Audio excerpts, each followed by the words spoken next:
And so Lubna, you became a doctor for a reason. I'm sure there's a story there. But what is it about hypertrophic cardiomyopathy that made you come here? Yeah, so that's a very interesting and long story. I'll try to abbreviate it a little bit. So, my HCM journey actually started in England, in London to be precise. I was at the Hammersmith Hospital, and I was working with a really brilliant cardiologist, Celia Oakley, who was an old school cardiologist, whom, a lot of the cardiologists in the States know her, including Dr. Bono. And Celia got me into HCM, and I was seeing HCM patients with her in clinic. I went to Hammersmith to do a research fellowship, actually. Then I got into doing nuclear PET studies in patients with HCM, where I was working with Dr. Paolo Camici from Milan, who came to London. And Paolo and I, churned out a few papers doing myocardial blood flow, seeing how the heart blood flow is in these patients with HCM. And we also imaged their beta receptors in the heart. So that was kind of something novel because we had these PET ligands to look at these things in the heart with this nuclear cardiology technique. So that's what got me really interested. And the reason I went to Celia Oakley in Hammersmith is because in Ireland, where I did my training, medical training, I met one of my mentors was Dr. Sugru, who worked in the Mayo Clinic. And he worked with HCM patients. And he told me one day, why don't you present something about the genetic discovery in HCM? And that was Seidman's discovery. Dr. Seidman discovered the gene in that big Acadian population, the first beta-myosin heavy chain locus. It was not called beta-myosin heavy chain then. It was chromosome 14. So I had to present it at a conference. So I got really intrigued that one gene abnormality can change the life of a patient like this. So this was really fascinating to me. So I said, okay, I'm going to get into this. What else can I do? He said, okay, I'm sending you to Hammersmith to work with Celia. And I went with Celia Oakley and Paolo Camici and worked with them. And I met Carolyn Biro there, actually, in that institution. So, I was her doctor with Celia. So there, we took care of them. And so I saw a whole cohort of HCM patients while I was in London. So when I moved to the States, it was actually my husband who decided to move to the States because the sun doesn't shine in England. So that was his argument. Okay. We're going to the States. So I came here, followed my husband, then, came to Northwestern and then found Bob Bono, who was really also into HCM, saw these patients. So that it was really then my idea to consolidate all our HCM patients into a specialized program of HCM. So, the rest is history. The rest is history. And this is Tales from the Heart on the tail end of Heart Month 2025. It's February 27th. And I'm Lisa Salberg, the host of Tales from the Heart. And I am so happy to be here today with Dr. Lubna Choudhury of Northwestern, whom I've had the honor and privilege of knowing and working with for, it's got to be 20 years, Lubna. Yeah, probably close to it. Yeah. Yeah. We first, were surprised that we both knew Carolyn. Do you remember? Yeah, I do. So let's let everybody else know who Carolyn Biro is, because it's not a name that we say a lot on the podcast. So quick backstory. In 1995, my sister passes away from mismanaged HCM. And interestingly, early in my sister's health journey, Bob Bono was actually an attending at NIH when she was there. So Bob's name is in her medical records. He did good work with her. So that was nice. So Carolyn started an organization in England in 1993, so a couple of years before we got started, called Cardiomyopathy Association. And she was managing a patient advocacy organization in the UK. And she became a mentor to me, and she was an original founding board member of the HCMA. So she was a mentor, a best friend, she was she was my Carolyn, and she was amazing. And we lost her, and it was almost a year after her heart transplant that she had complications and she passed away. And that was like 2002 or three, I want to say, somewhere. I think 2002 or three. Sorry, I don't have that right now. But she was a very important person to the HCMA, and she was a very important person to me personally. So I thank you for all the care that you gave her, and thank you for bringing her back up on this Heart Month, because she was an extraordinary woman who built an extraordinary organization that is now known as Cardiomyopathy UK. So if you've been involved with any of the programs in the United Kingdom with them, she's the grandmother, the godmother, the fairy godmother who made it all happen. So there's a little story on Carolyn Vero, my dear friend. So you came over to the United States after getting some really great training from some very impressive people. And then we start building up a center in Chicago. And tell me what it's grown to today, and then maybe we'll even take a little sneak peek at some of your colleagues. Yes, so this is something I'm really proud of, and I'm thankful to my various colleagues who have made this possible over the years. So right now, we stand at about 5,000 patients or more in the Northwestern medicine system with HCM. So that's the entire Northwestern medicine. And how I know this is from the EDW, when it's an enterprise data warehouse that we can query to do some research projects or something, what's the denominator of our HCM. So throughout the system, just for those who don't know, Northwestern is not just Northwestern Memorial Hospital, but it has many suburban hospitals which are incorporated in the Northwestern medicine system. So in the whole system, we have over 5,000 patients with HCM. So we are really a large, center for HCM.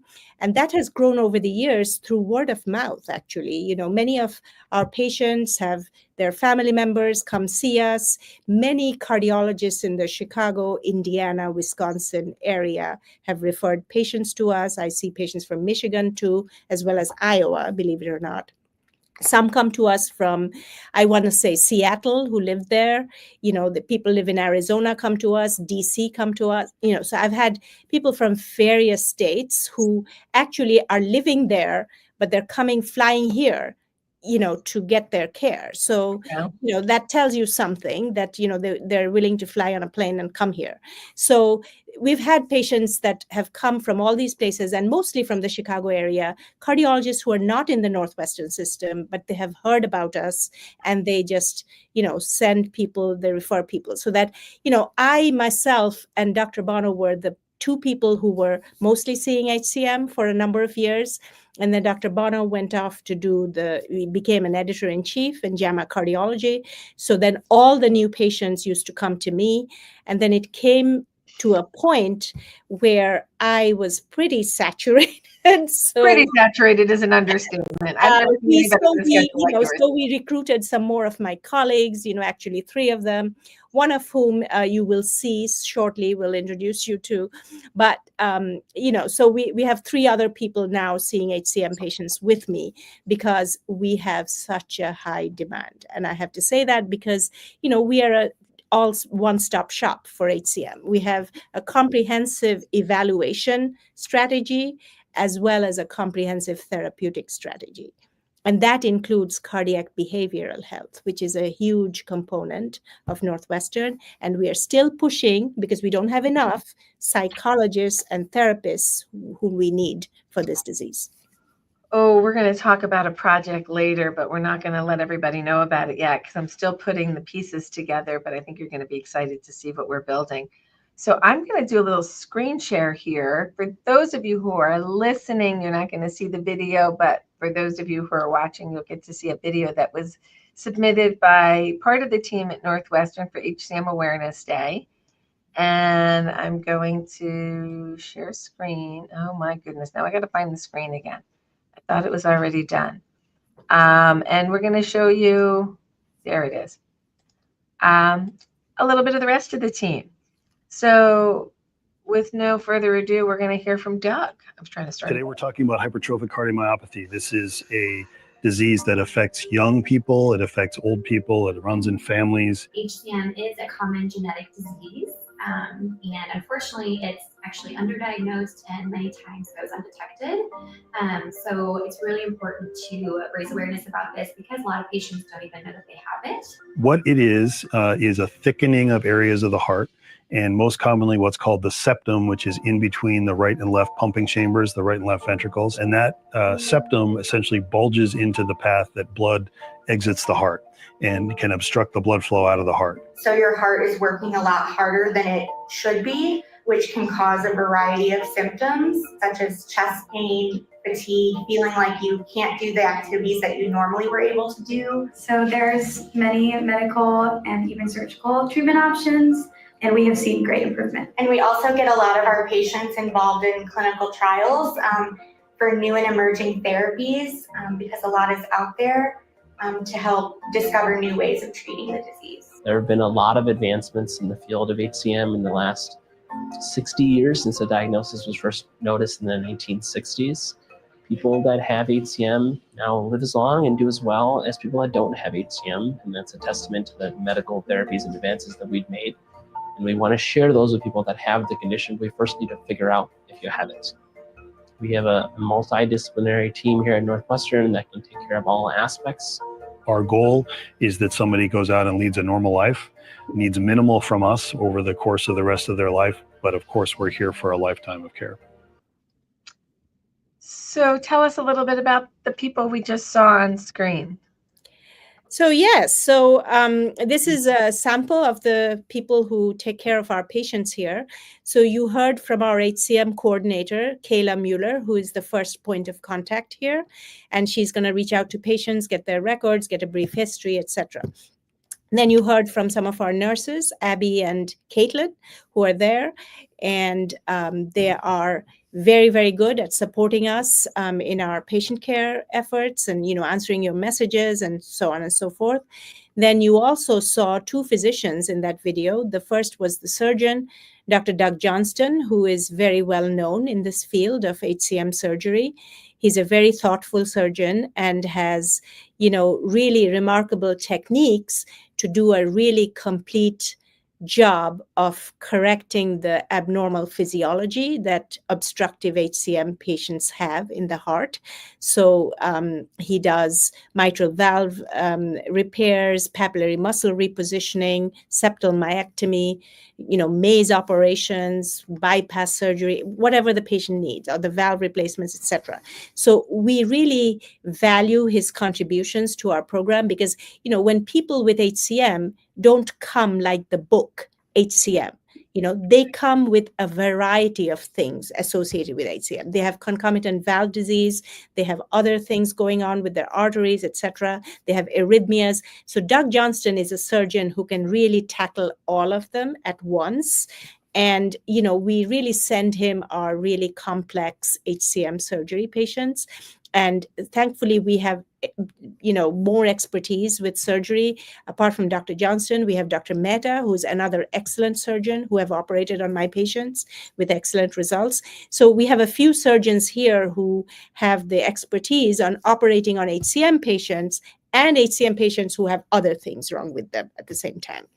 So that's who you saw. And Dr. Josh Shima is one of our junior cardiologists who joined us a few years ago. His focus is heart failure and transplant.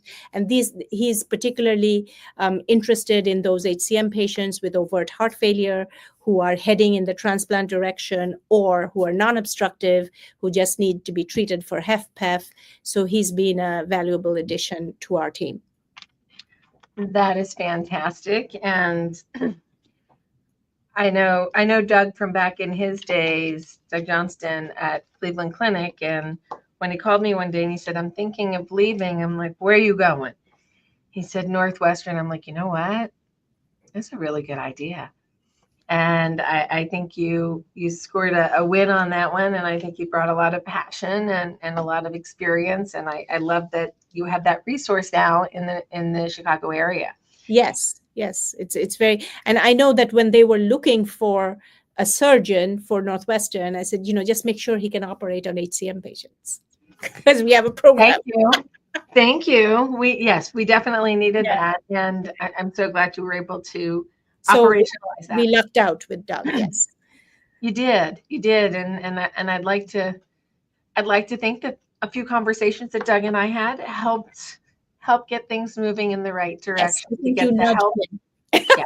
There was some nudging involved. It was nice nudging. We'll have Doug come on the podcast sometime and chat with him about things too. So I love getting everybody's point of view. It's been fun.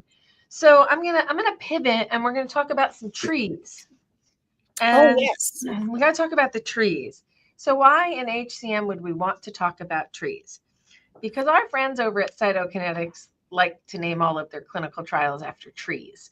So let's start talking about some clinical trials and start with the trees. So tell us what you're working on at Northwestern. Yes. So I'll tell you a funny story that when the Cytokinetics first started their trials, we're talking about therapies for hypertrophic cardiomyopathy. And, it was really obstructive and then non-obstructive. So it first started with the Redwood HCM cohort, if you remember. And the Redwood HCM cohort, the investigators meeting, we said we want to participate in that trial. So there was going to be an investigators meeting.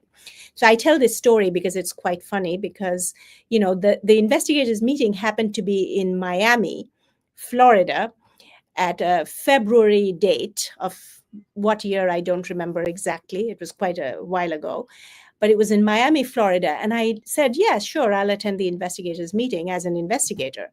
So then I look at my calendar and see, oh, I'm on a cruise that time. So what's going on with the cruise dates? Then I realized that my cruise actually docks in Miami, on the dates of the investigator meeting. So I go from the cruise port into the hotel to attend that Redwood HCM investigators meeting. Well rested. So therefore, they all know me as the one who came from the port to do this. People usually fly to Miami, I'll have you know, but not a boat. A big boat to Miami.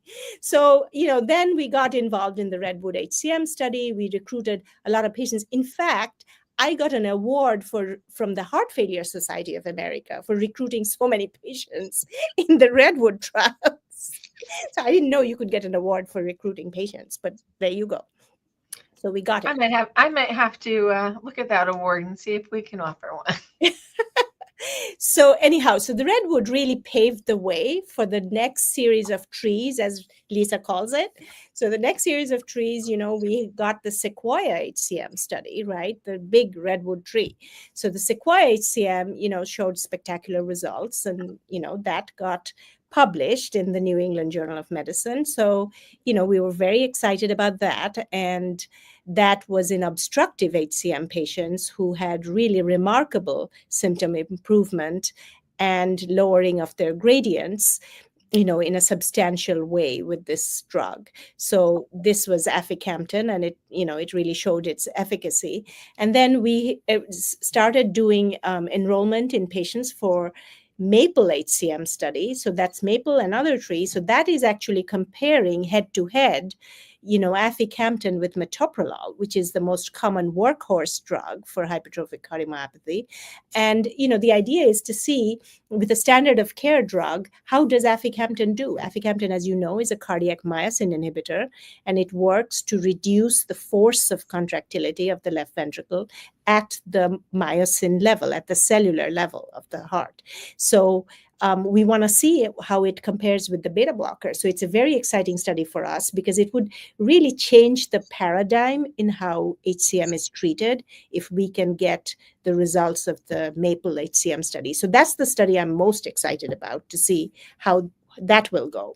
But in addition, the trees are not gone yet. We still have Acacia. More trees. Yeah.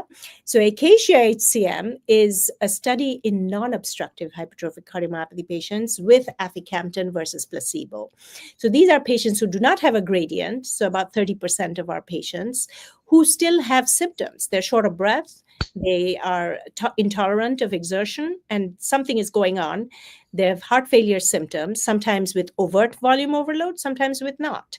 And these are patients who were eligible for the Acacia HCM study. And believe it or not, it was so popular with our patients that the study closed quite quickly, because they finished enrolling the number they set out to enroll. So therefore, you are no longer eligible to enroll in it, but we eagerly await the follow-up and the publication of the results. So that's going to inform us whether this class of medications, the cardiac myosin inhibitors, are truly useful in non-obstructive hypertrophic cardiomyopathy, which is really the unmet need in therapeutics of HCM, that we really want to do more for this group of patients, apart from just treating them, as a lump, as heart failure with preserved ejection fraction. We've been there, done that, but we want to see if there's something specific in HCM that this drug does for this group of patients. So that's, really exciting for us to wait for the Acacia results. So we're waiting on that. We do know that there is a PDUFA date, so that is a date that the FDA is expected to make a determination on aficamten in the obstructed population, and that is in September of 2025, so this September. You're also involved in the MAVA long-term extension study, which is for Bristol-Myers Squibb, mavacamten. I tried to put Camzyos and mavacamten together in one word. It didn't work.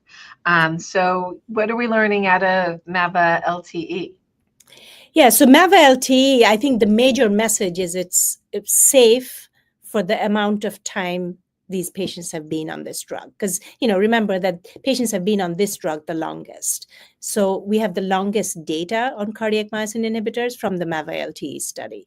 We are having a similar study, Forest HCM, with the aficamten patients, but aficamten, started later than mavacamten, so we don't have quite as many years on Forest. But I'm happy to say that the Forest results are also very promising. 48. The Forest results actually show that, it is also a very safe drug and it is effective years down the road. So really, what we want to see in these long-term studies is that there is no adverse events and the patients are still getting the benefit, that their gradient is still low without lowering their ejection fraction. They are the two big things that we follow in the long-term studies. So the longer the study, the more reassured we are that they are safer to use. The other thing I will end with on the myosin inhibitor conversation, just so people are aware, in April, the FDA is expected to provide another PDUFA date. I didn't realize they did these as PDUFAs for a reevaluation of the REMS program that is associated with Camzyos. So there may be some changes in the surveillance aspect of the drug. Now that it has been on the market, it'll be 3 years in April. So we'll learn more there. Stay tuned for more information. As soon as we hear something, we will bring it to you. I promise. You're also participating in another trial that just a little over a month ago, we held a webinar on for Lexicon. And this is an SGLT1, SGLT2 combination therapy. And Carolyn Ho and Charlene Day came and talked to us all about the mechanism. So if you want to learn about that, you can go watch a previous webinar in our archive. But you're also recruiting for that trial. You want to tell us a little bit about it? Yeah, it's the Sonata HCM study. And it is really a study where, I tell patients that we know about this drug. This drug has been around for a while and it is effective in other types of heart disease. What we don't know is that how effective it is in HCM. And, whether you have obstructive HCM or non-obstructive HCM, you are eligible for this study if you have symptoms. If you have no symptoms on ordinary exertion, you're not eligible. So if you have symptoms, please contact us and, we will screen you for it because, we're very excited to actually gather data on this class of drugs, the SGLT2 SGLT2 inhibitors, SGLT2 and SGLT1. It's a dual inhibitor, this particular drug. But it's like I say, it's like the Jardiance type of drugs that we've been using. Jardiance was developed, as you remember, for diabetes, but then cardiologists jumped all over it because it was so effective in heart failure. So that spawned, generations of this class of drugs. They're very effective in heart failure. Are they as effective in HCM? We don't know. That's the reason for this research. It's interesting because we've seen a lot of the, Farxiga and Jardiance in this class. I've seen a lot more people be placed on this, especially with non-obstructive HCM, and more heading towards they do it empirically because they think they're treating HFpEF. So if it's useful in heart failure with preserved ejection fraction, HCM usually behaves as heart failure with preserved ejection fraction, non-obstructive HCM. And so, we try it empirically, but we have zero data on this. So Sonata HCM is an attempt to actually gather some data. And I'm happy to say that we were hoping to recruit about 125 people for their trial. And we have exceeded that. And all of the referrals will be sent out by end of this week. And we've gotten over 150 respondents who are interested, and we have a site for them. And I have another 100 people that are interested when new sites open. So I do not think we're going to have any problem at all populating this study. It looks promising. And it, honestly, as a patient looking at a clinical trial, it's relatively easy in comparison to some of the other trials that we've done. Yes. So the highlights are that you don't have to do a CPET for this one. That's good. And you don't, it's not a long study. I tell my patients that, it's a short trial as clinical trials go. It's only 6.5 months. You have to commit to that. You have a 50% chance of being on the real drug versus the fake drug. So they look the same. You and I will not know what you're on, so we don't want to bias our results. But it is, a very doable trial for most of our patients because the criteria are not so stringent, but there are some, exclusion criteria, which, I recently learned that apparently malignancy is an exclusion if you ever had a malignancy, but apparently they're doing a protocol amendment. So I don't know if they're going to keep that exclusion. So some of our patients, that we got referrals for, could not qualify based on that. But, if the amendment goes through and they change it, then patients with prior cancers will be eligible because there's no signal for malignancy with this drug. Fantastic. So we're heading towards a couple of other trials. Are you doing any other trials in myosin modulators or any other class at this time? No, not at this time. Not at this time. So that answers Ross's question. Leslie, who's joined us, she's a newly diagnosed individual, and I'm sure there's a lot of questions floating through your mind, Leslie, while I have you here for a second, and I hope you're still with us. I encourage you to call the office at 973-983-7429 or visit our website, and you can set up an intake and navigation call, and we can help you start to learn the lay of the land, the language, and help you unpack the materials that you'll need to have a very informative conversation with your chosen healthcare provider. And we can also we can also work to help find you a good center of excellence partner in your journey. So, Jardiance was a game changer. Let's see what he has to say. Oh, Laura, sorry. Jardiance has been a game changer for me. I was skeptical because I knew about it for diabetic. Once again, thank the HCMA and Dr. Zanker. Well, I'm glad that it worked for you, Laura. That's fantastic. And we didn't pay her for her endorsement. No, I'm only kidding. You're welcome, Leslie. I'm glad that you're still with us. Oh, Elisa, you're just diagnosed too. Well, girlfriend, give us a call. Same 973-983-7429, or you can visit the website at the number 4hcm.org. Ross, maybe you can put that up there for scheduling an intake appointment, and we'll give you a link in just a minute in the comments, and you can join us once a week, typically in podcasting. You can join us at least once a month in a webinar. You can join us weekly in discussion groups. We are available wherever you want to meet us. We're here to help you through this journey. Okay, Lubna, why is it so important? We have two people here who were just diagnosed. So they're new to finding us. Right now, we know that between 150 and 300,000 people in the United States have a diagnosis of HCM. Of that, maybe not all of them have had optimal treatment so far, but we do know by diagnostic code they're out there somewhere. But we have about 1 million to 1.3 million people in the United States who could be diagnosed with HCM. Why is it important to find them? So this is a very important question. And this is primarily because I want to say that it sort of flies over people's radars. They just really do not pay attention to the symptoms. And many people are not aware that HCM can present with symptoms that mimic other types of heart disease. And it really is, how much can I say? I've seen patients, I see a lot of patients. 90% of my practice is HCM now. So I can't tell you how many times I've heard that people have been seen for years and years and years with echocardiograms years and years and years, and they've had everything. They've had caths every other time. They have had an angiogram, this, that, and the other. And nobody paid attention to the asymmetric septal hypertrophy that was in every echo that came back. That was ignored.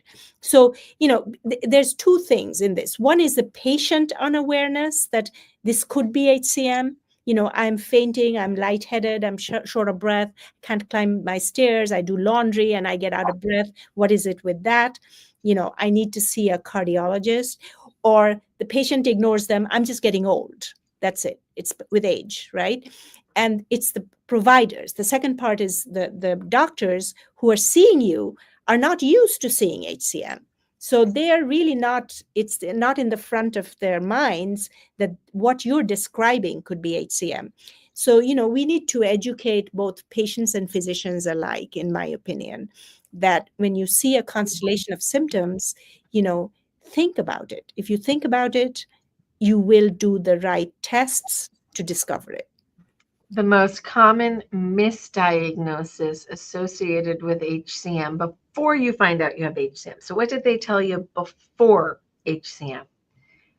A murmur. You have a murmur. It comes and it goes, this murmur. It's an unusual murmur, but I wouldn't worry about it. Well, I would. So that's number one that you hear a lot. Number two is athletically induced asthma or other forms of asthma that don't really meet the asthma definition, and you've not had a pulmonary function test to prove asthma or no asthma. You could also have been told you have anxiety or depression. You could be told that you have mitral valve prolapse. All of these things are kind of there, but they're not. But if you see asthma and a murmur, get an echocardiogram. That's my hope in the world, that when they see that together, they take the necessary action. Yeah. So if we diagnose them in time, what to you is the most important thing we can do for them? Risk assessment or symptom management? I think they go hand in hand. We can't do one without the other. So obviously we want to know what they're experiencing.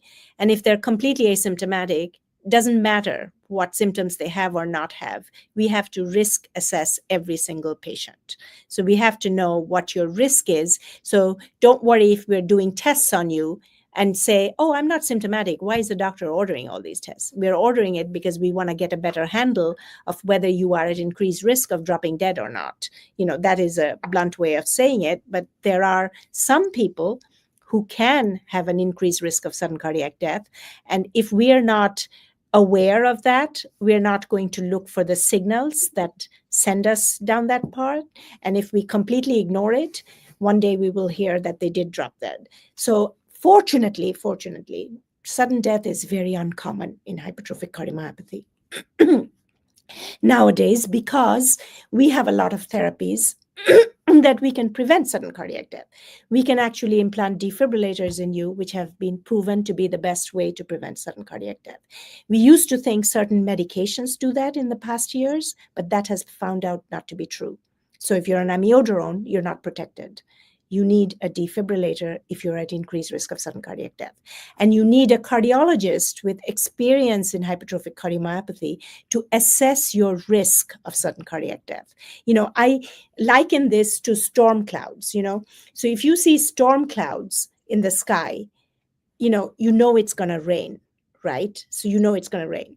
So I'll give you some examples. One of my patients had advanced HCM with systolic dysfunction.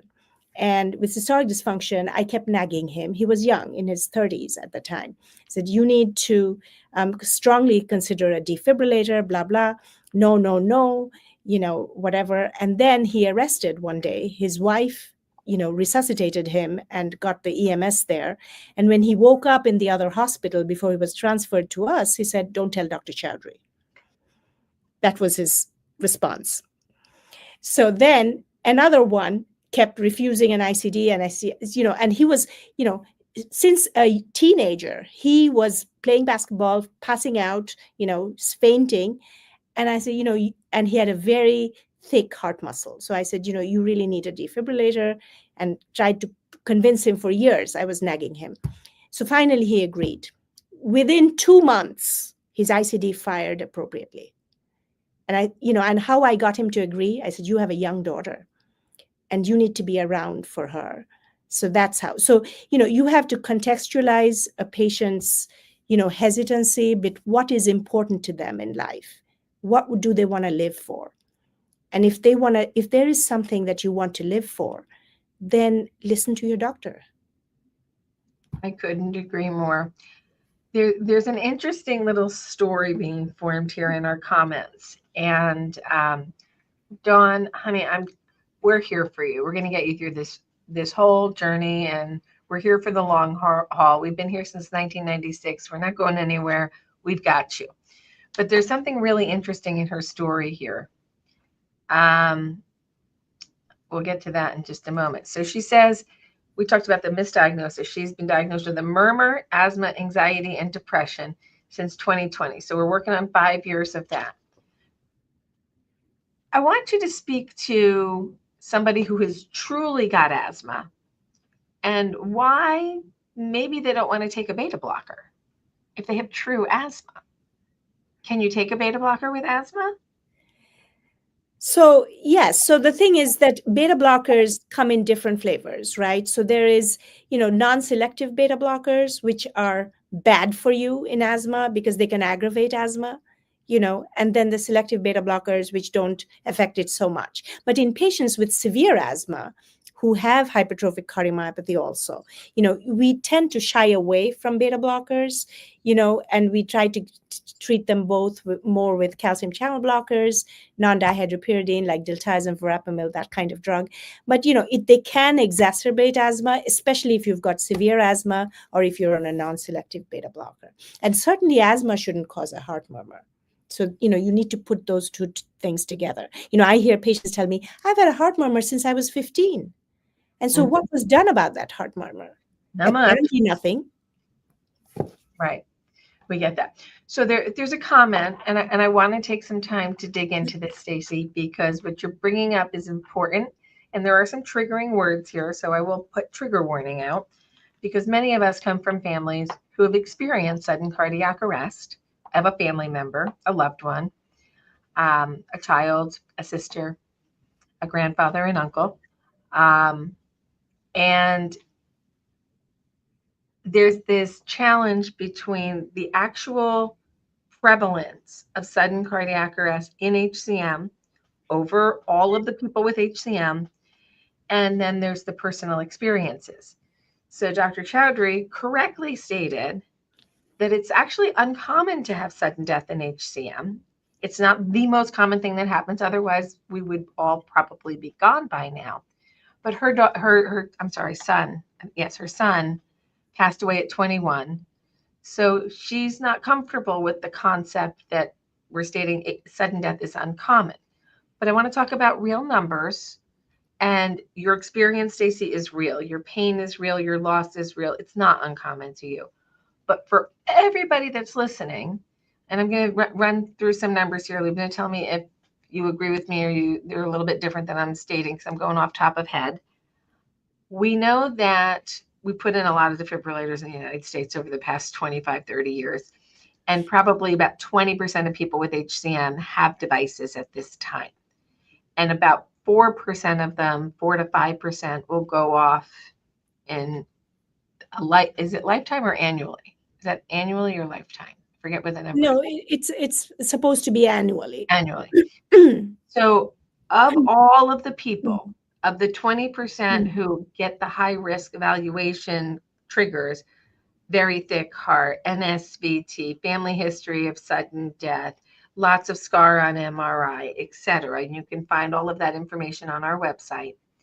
Of those people, the events of sudden death are actually still uncommon, but common enough to make us want to protect people with defibrillators and also have good community responses with AED, CPR, and good emergency response programs.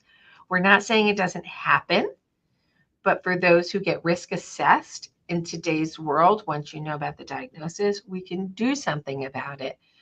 But Stacey, we are not taking away anything from your loss, and it was not uncommon to you. It's unfortunately very common to you, as it is with my family. So I understand what you're saying, but statistics and probability are what we're living off of here. And I hope you can understand that nuanced difference, and sending lots of respect to you and a lot of love for your loss. And we're very sorry about that.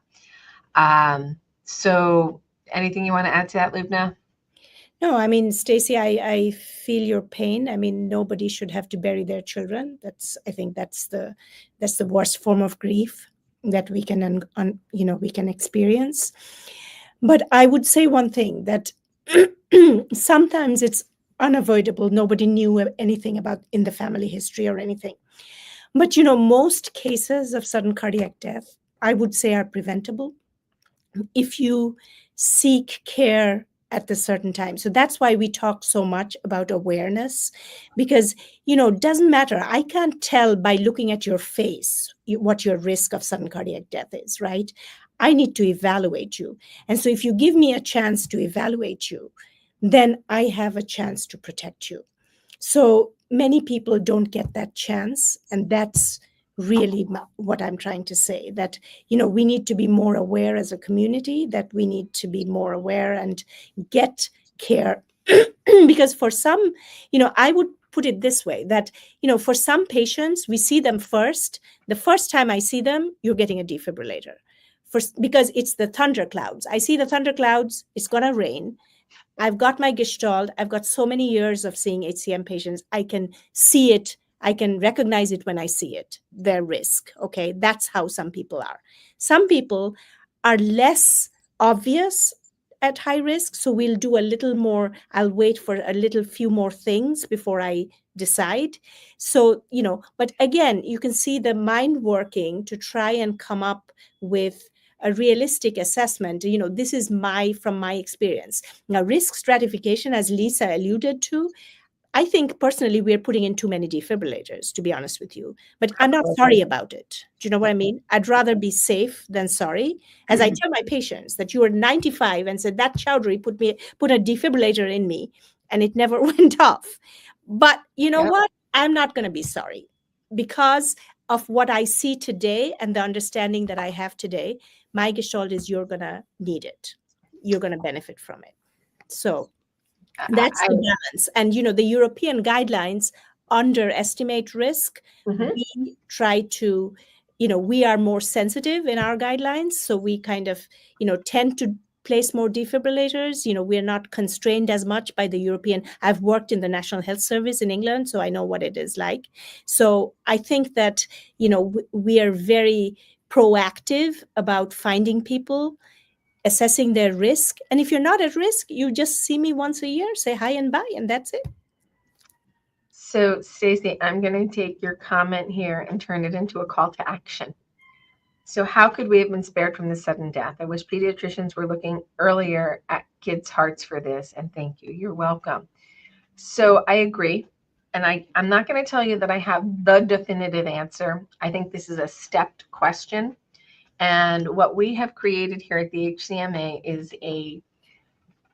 a sample policy language document called the Children's Cardiac Safety Act. And our goal is to have every well child examination in the United States include cardiac components and look for heart disease in children and families. We do this for student athletes. We do a pre-participation screening exam to rule out who has heart disease and who should be getting additional services and health evaluations, medications, or therapies before it's safe for them to participate in sports.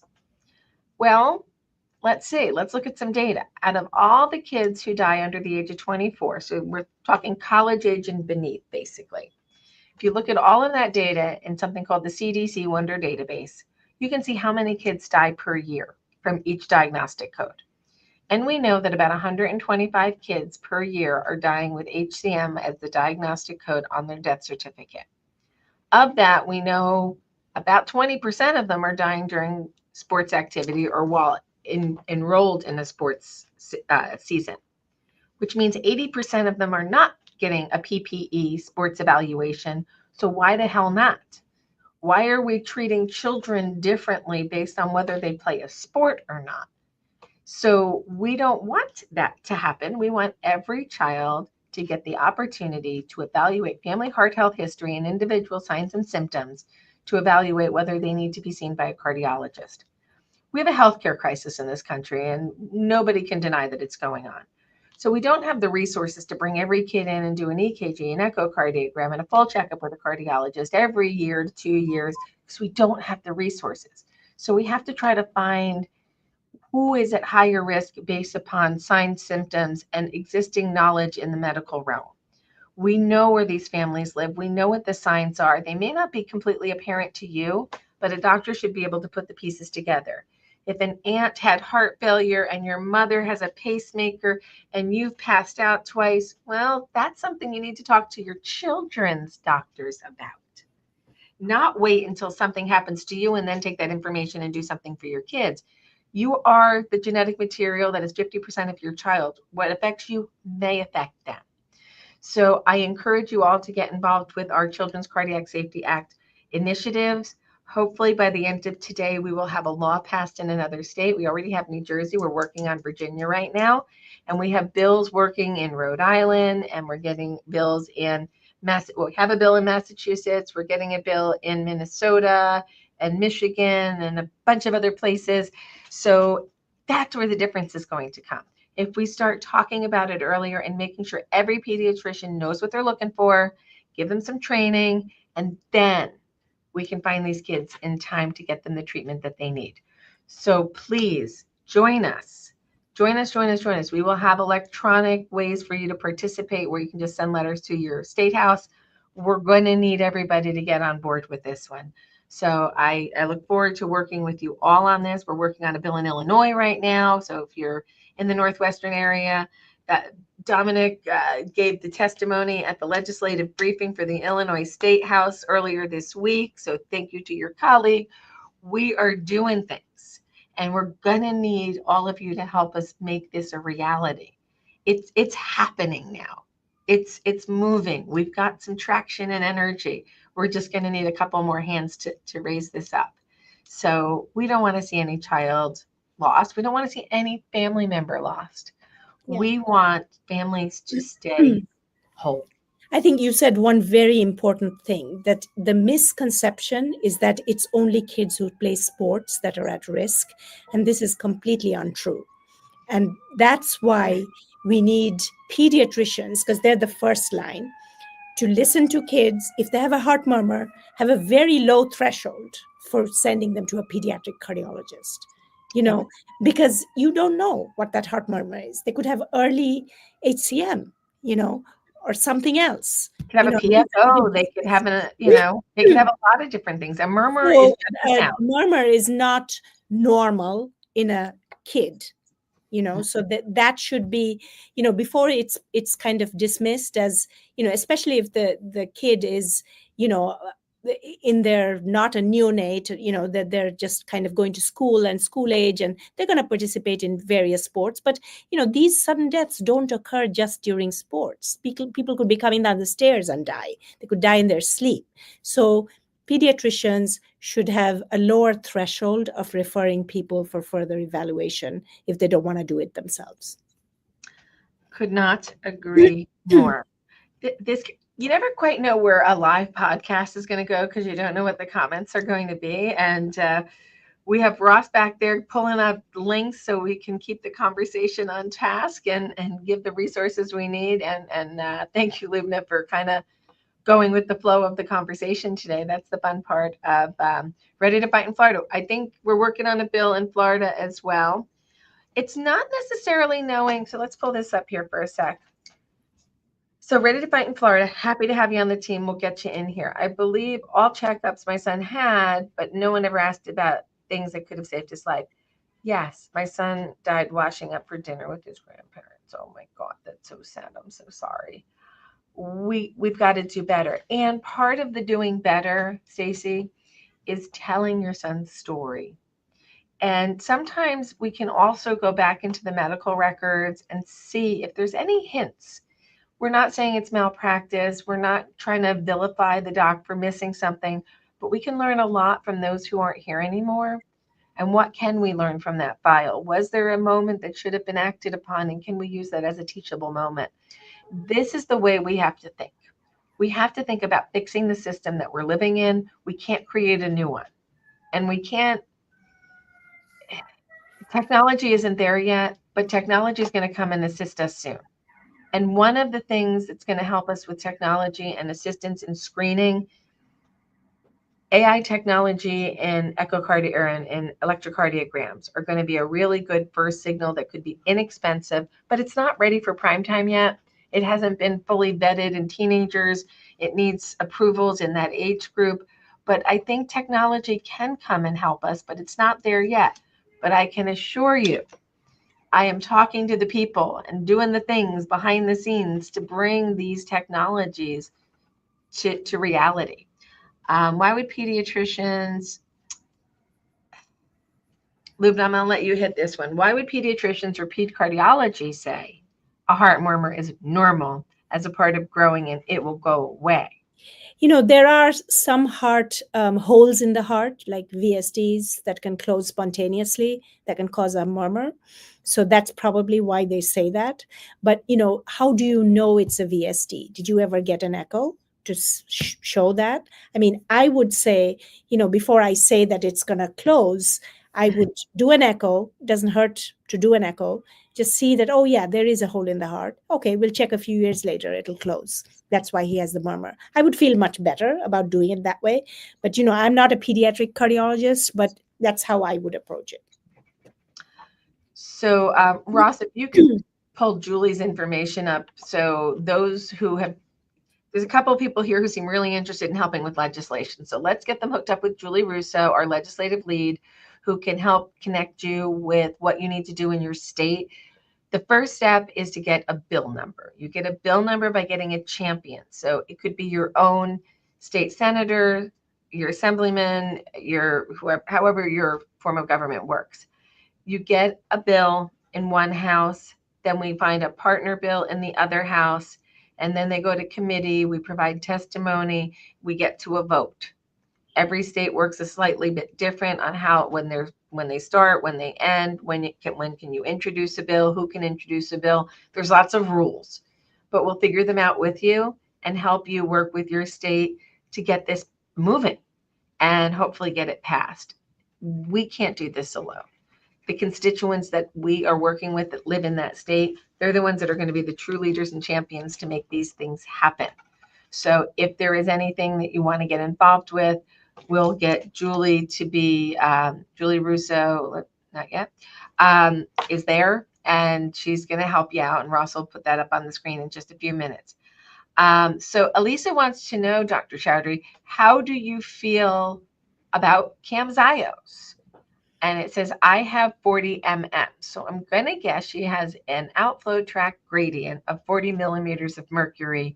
And if that's not correct, Elisa, then you can call the office and we can talk about it more. But what do you think about Camzyos and myosin inhibitors in general? Yeah, so I think the Camzyos and myosin inhibitors in general are a great advance in the treatment of hypertrophic cardiomyopathy, especially obstructive HCM patients. we can say that we have definitive data now that this class of drugs really works in removing patients' symptoms very effectively, because it reduces the left ventricular outflow tract gradient very effectively. So they no longer have obstruction when they use this. So basically, they keep, the mitral valve is moving the wrong way. So I tell people you should look at the valve like a door, open, close. One part of the door is going this way instead of closing. So when it goes this way, you get obstruction to blood flowing out of the heart. This is the outflow tract. But Camzyos keeps the mitral valve where it should be and doesn't, prevents this abnormal movement. So it is a very effective drug. And a lot of my patients are on it. They really benefit from it. And I think this is a real advance in the treatment of hypertrophic cardiomyopathy.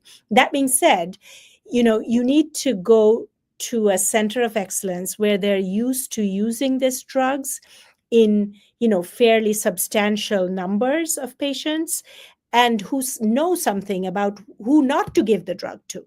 That's what I tell my patients, that, I've been really very much involved in the drug trials of Camzyos myself, as by way of disclosure. So I know exactly which kind of patients should not be getting this drug. So therefore, I had an example recently. We presented it at our complex HCM conference today, and I said, I presented it because I wanted you to see who should not have gotten this, So you need to see a physician who knows that.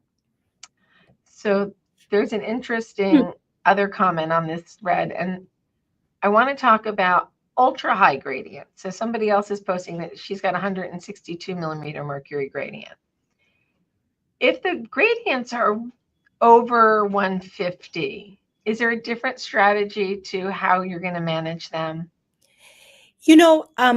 I would say no, with a caveat, because the thing is that, these gradient reductions, we have seen it by percentages in these, patients, and they are very effective. Now, if you have a very, very high gradient, what can happen? Your gradient will decrease with Camzyos, right?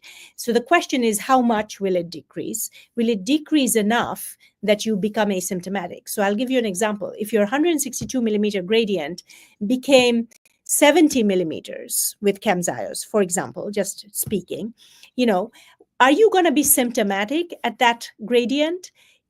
I don't know. You'll have to tell me as the patient. So if you're still symptomatic, then Camzyos, provided you're on the max dose, is not working for you.